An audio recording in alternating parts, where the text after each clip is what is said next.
Just been moving on with the content of the course, just because I think it's best for us to do that at the moment. We've done 2 weeks of preparing for any sort of assessment, kind of a good bank of that now. So what I think is best to do is just move on to our next British essay, just giving us the context around that and begin a bit of note taking in preparation to complete that essay at one point in the future. So what I'm going to do is I'm just going to explain in the video what the task is I want you to complete this week, and also just talk you through the different factors of this essay, what the essay is about, what's asking you to do, and then we can begin our preparation for completing that at one point. Now, I'm not asking you to complete the essay this week, but we're just going to do the note taking in preparation for that just now. So the next essay that we are going to be looking at is this topic here. Okay, so our first one that we looked at was why women got the vote in 1918.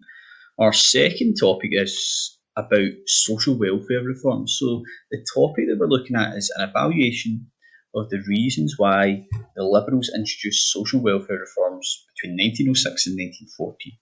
Okay, so what we're looking at is the actions of this particular party, so the Liberal Party, who come into office in 1906 and introduced for the first time in British history a period of social welfare reforms. And what do we mean by social welfare reforms? And we'll come to discuss that a bit more in detail as we progress through. But as a result, if you've been able to complete this essay, you're going to explain the reasons why the Liberal Party introduced these reforms. So we're not looking at what were the reforms that were introduced. We're looking at what was it that influenced the decision makers within the Liberal Party to decide that they had seen enough of British society that they had to intervene to provide these social welfare reforms. Now, what do we mean by social welfare reforms? Social welfare reforms are actions taken by the government to provide a safety net for people who are struggling due to poverty. So if we think about today, if people have issues due to poverty, we have things like unemployment benefits, national insurance, the NHS to an extent, old age pensions. These things did not exist in Britain before 1906, and were, for the first instance, the Liberal Party brought in a number of these things, like pensions, like national insurance, like free school meals, that were designed to try and tackle the issues that poverty were inflicting upon the population of the United Kingdom. So what we're looking at is why did they decide to do this? And historians have looked at 5 main reasons why the Liberal Party might have decided to introduce these. And we'll look at each one, and you're going to come to a final conclusion on what you think was the most important reason. So the first one that we're going to look at is the surveys of Booth and Rowntree.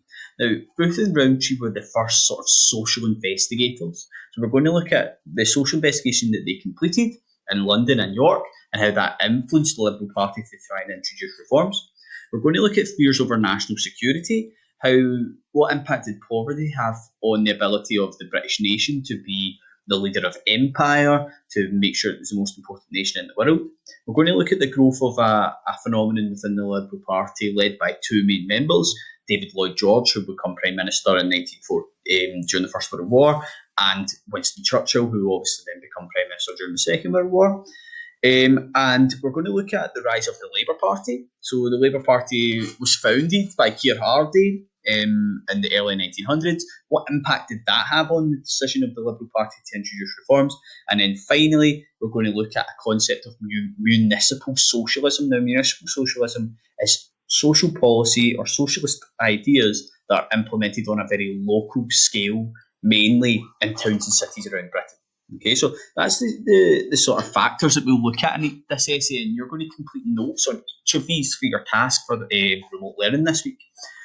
So if we look just now at Britain in 1900, so what I'm going to give you now is just a bit of context. What was Britain like in 1900, and why did this provide the context that the Liberals felt that they had to do something to change? So it's the most rich and the most powerful country in the world. This is due to the Industrial Revolution. So the Industrial Revolution is a Victorian phenomenon that had kind of kicked off major sort of technological advancements, technological developments, resulting in a real growth in industry across the United Kingdom. Now, that brought an extreme and an enormous amount of money to certain industrialists, certain capitalists, who were becoming very rich over the production that they could make, because production became cheaper due to the introduction of machines. The amount that they could produce became larger due to the Industrial Revolution. And as a result, due to Britain's opportunity as being an empire, they had an export market. They could send all these goods all the way around the world to make them as much profit as possible. Politics at this time is dominated by two main parties. So the Conservative Party, and sometimes referred to as the Tories, and the Liberal Party. Okay, so these are the two main. And what you find is that wealth is concentrated in a very small group. So we have wealth and political power is concentrated in a very small group who have made money off of empire, who have made money in their kind of recent history of slavery, and had made money off this industry. So if you think about Britain at this time, there's a real rich-poor divide. The rich are extremely rich. They have a very prominent, very lavish lifestyle, and they enjoy a number of sort of benefits that have came from this. But this was not the case for all. And when we look at the experience of working class communities in Britain in the early 1900s, it's a tale of abject poverty and abject misery. So what we've got here is an image of a working class house in the 1900s. And what you'll find is that communities, that would be the house, that would be a single room occupied by a very large family. And if we think back to this tale of Britain being prosperous, of being sort of rich and powerful, for a lot of the working classes who are working in the factories and the industrial factories producing the goods to sell, that is not the experience that they receive of Britain at this time. And they are living in these very slum houses, and as a result, they're experiencing the numerous health conditions that come along with that. They're experiencing the sort of social impacts and social sort of negativity that comes from living in this experience. Now, if we look at government at this time, what was the government's attitude to this? And government followed this particular French sort of philosophy of laissez-faire, which essentially just means leave it alone. So what they argued was that government's role in society wasn't to get involved in people's lives. And they felt that if government got involved in people's lives, it would just become too cumbersome. It would get in people's way. It would stop people's ability to make money. It would stop people's ability to enjoy their lives because the government would tell them what to do all the time. And they viewed the role of government as to provide a very limited education. So what we mean by that is a very limited primary education, very limited healthcare.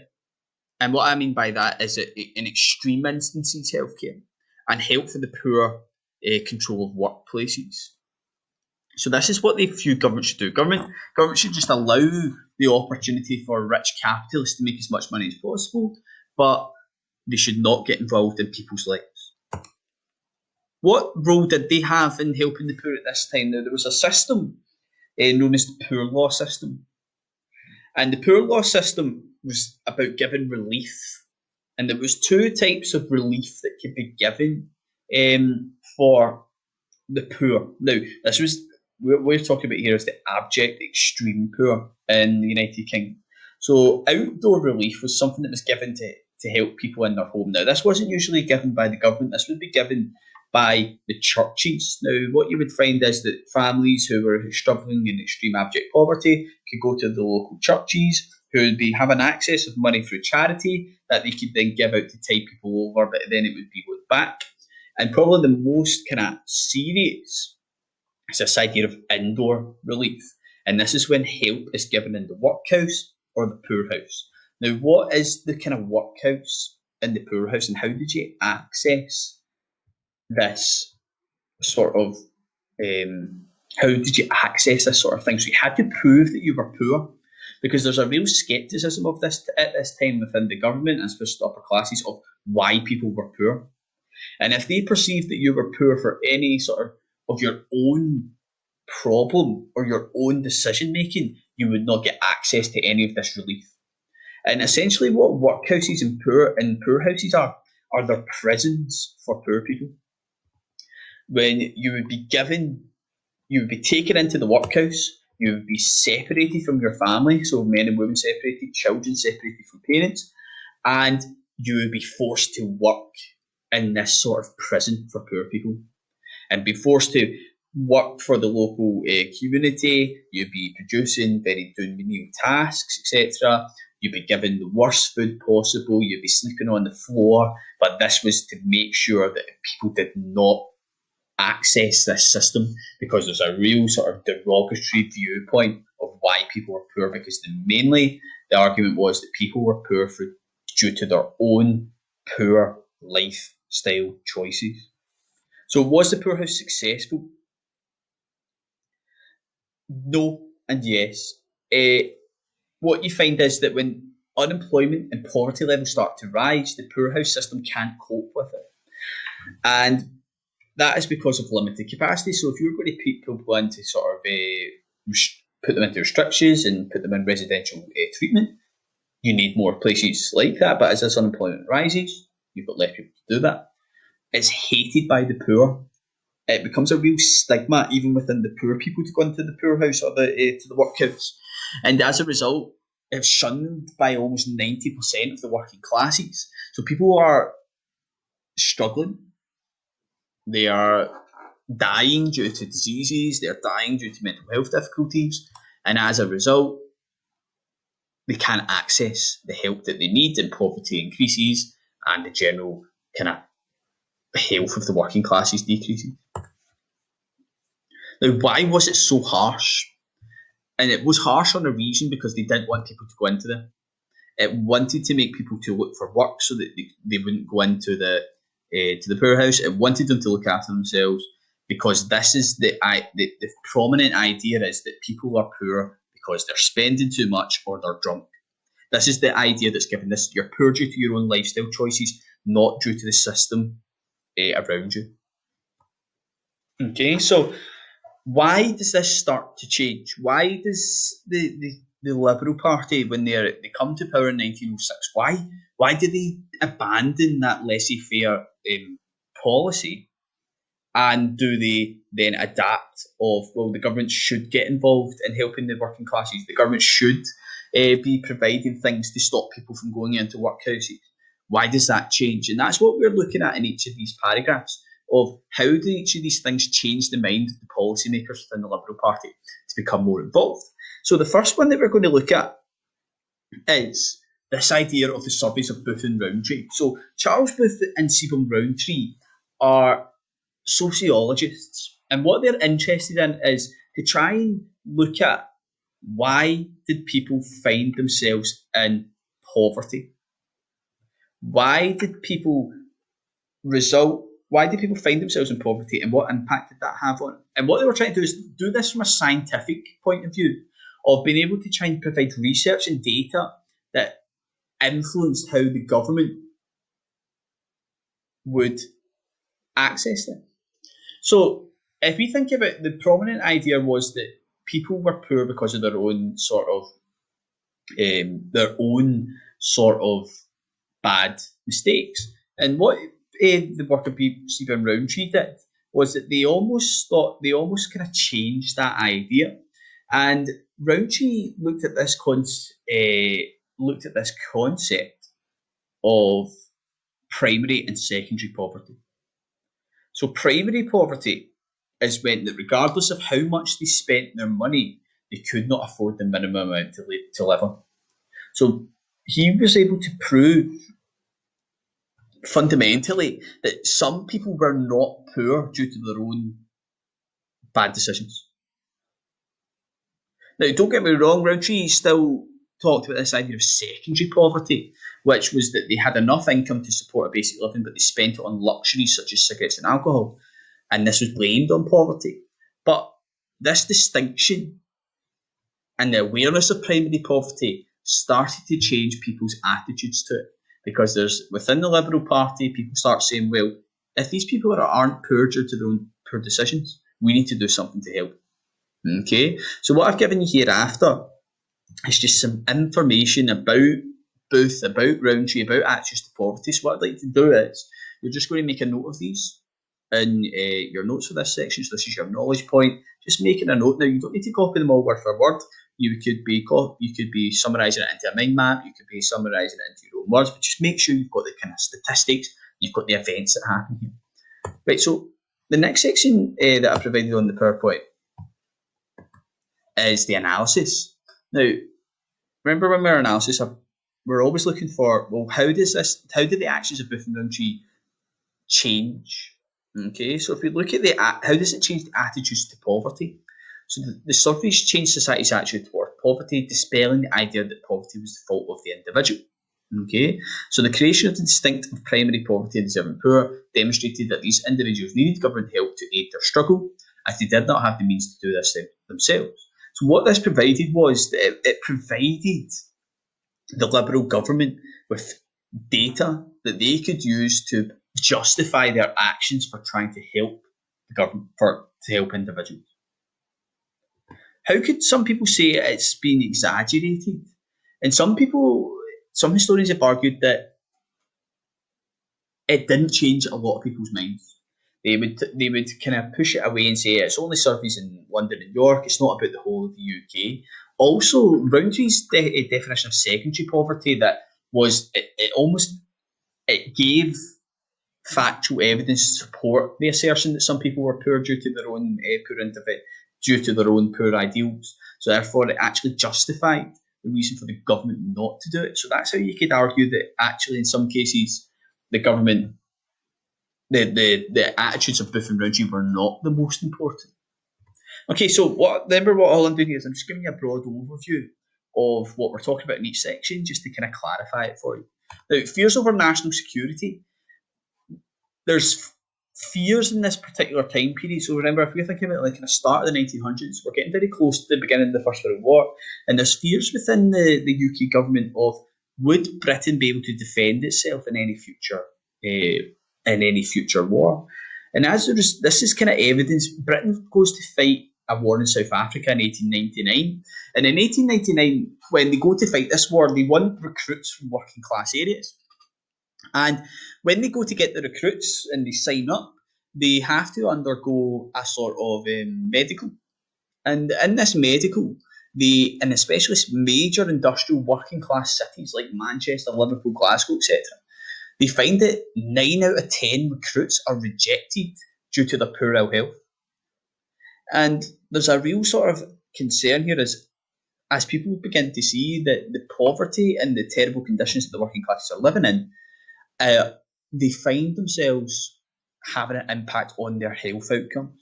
And as a result, there's a real fear within the Liberal Party and the British government that they would not be successful in any future war. And that is what you're kind of arguing here in your analysis, is that they need to do something to kind of improve the general health of the British population to ensure that Britain will have that national security and still remain as the main imperial power in the world at that time. But how could you argue that national security was not important?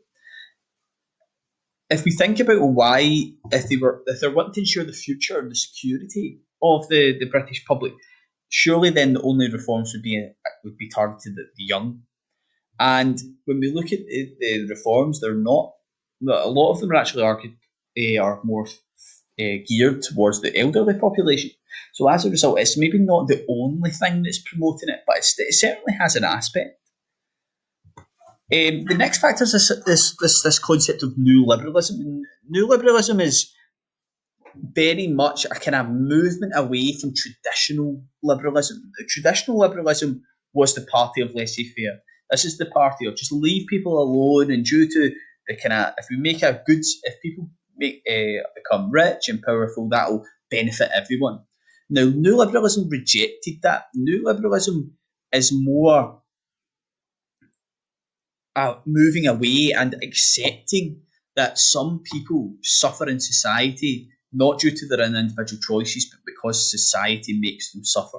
Okay, so prominent new liberals are David Lloyd George, Asquith, Churchill, and they argued that it was only right for the state to intervene to help the population. So it's almost like a kind of moral sort of compass that they have, that they feel that they have to help people. And they feel drawn to politics to help people. And this is seen by people like Churchill. Churchill was a member of Parliament for Dundee, and he's seen the sort of first-hand abject poverty that people like working class jute workers in Dundee experience. So a lot of people have argued that kind of shaped Churchill's moral compass to move towards helping the working classes. And a lot of people and historians have targeted the death of Campbell Bannerman in 1908 as a main crush point for new liberalism. So Campbell Bannerman was the Prime Minister, who was a traditional laissez-faire Liberal. And when he's replaced by a member of the New Liberals, like Asquith, and that is when a lot of people point to these kind of social welfare reforms being introduced. So why is this important? It's important because the prominent members of the Liberal Party at this particular time are New Liberals. So these are the sort of important people. These are the people who are shaping Liberal Party policy. And that is why the New Liberalism is important for understanding why the Liberal reforms were introduced in between 1906 and 1914. How could you argue that it's not that important? Now, if we look at Liberal Party members at this particular time, the majority of them are still laissez-faire Liberals. We can look at a number of different members of the Liberal Party, but the majority are still laissez-faire. Also, the Liberal reforms are not just introduced after 1908. We have 2 years of the Liberal Party introducing a small amount of reforms. Therefore, you could easily argue that it's not the main driving force behind this. The kind of penultimate factor that we're going to look at today is the rise of the Labour Party. Now, the Labour Party finds itself being sort of joined and being created in 1900. And it's created in 1900 because the Labour politics viewed that there was not a working class political party. And what we mean by that is that the Liberal Party was the party that the working classes tended to support because it was seen as more a party of the middle class, whereas the Conservatives were the party of the aristocracy and the elite in society. But working class political activists viewed that the Liberals were not doing enough for them.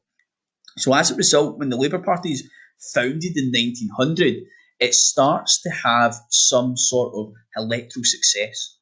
And what you find is that they stand on socialist policies. And what we mean by that is they stand that the government should be involved in creating a better society for these working class people. So they want better housing, they want fair rent, they want 8-hour working days, and they want jobs for the unemployed. And this is seen that by 1906, the Labour Party had 29 MPs. So they went in a space of 6 years and got 29 MPs. Now, what we need to know about this time as well is that not all working class men had the vote. So we can see this sort of growing demand within the working classes for a party that would support and benefit their sort of lives and improve their lives. Now, how does this impact on the Liberal Party? This impacts on the Liberal Party because there's now a concern and a fear within the Liberal Party that they are going to lose votes to this Labour Party.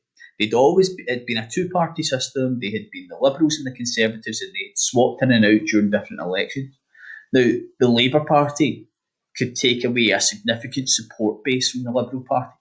So there's been an argument made by historians that the Liberal Party are not doing it out of any sort of moral compass or any sort of concern for the working classes. What they're doing it by introducing it is that so when it comes to elections, they can turn around to the members of the working class and say, we've introduced reforms to better your life. So you don't need to vote for this Labour Party. They're too small. They can't implement these things. We're a big party. We'll do it for you. So it's always what we would refer to as pragmatism. They're doing it to try and benefit them electorally rather than from any sort of real sort of deep belief in this political system. Now, how could we argue that that's been exaggerated? If we look at the Liberal Party, they're not really that concerned. The Labour Party is still a very small party at this point.